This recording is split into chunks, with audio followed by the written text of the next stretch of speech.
اردو محاورات کا تہذیبی مطالعہ، مصنفہ محترمہ عشرت جہاں ہاشمی، آواز اور پیشکش آصف بالسین۔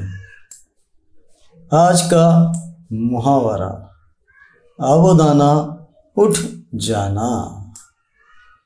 معنی مفہوم: کسی مقام کی روزی یا وسیلہ روزی کا منقطع ہونا، روزگار چھوٹنا، سفر پیش آنا، موت آنا۔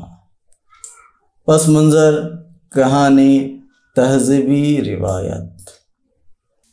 آب بمعنی پانی، دانہ یعنی کوئی بھی ایسی شے جو خوراک کے طور پر لی جائے، اور پرندے تو عام طور پر دانہ ہی لیتے ہیں، چونکہ یہ خیال کیا جاتا ہے کہ آدمی کا رزق اوپر سے اترتا ہے اور اوپر والے کے ہاتھ میں ہے کہ وہ جس کو جہاں سے چاہے رزق دے، اور سب کچھ تقدیر کے تحت ہوتا ہے، اور تقدیر کا حال کسی کو معلوم نہیں۔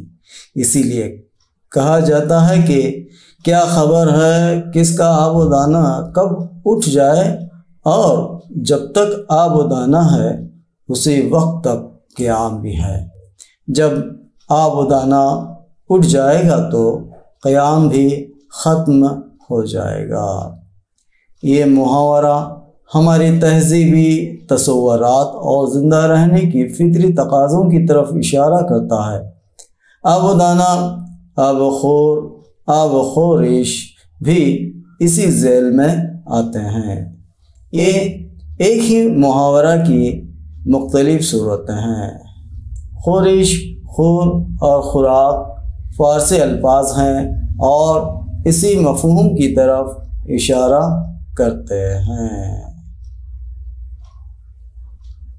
یہ محاورہ آب و دانہ اٹھنا کے طور پر بھی مشتمل ہے۔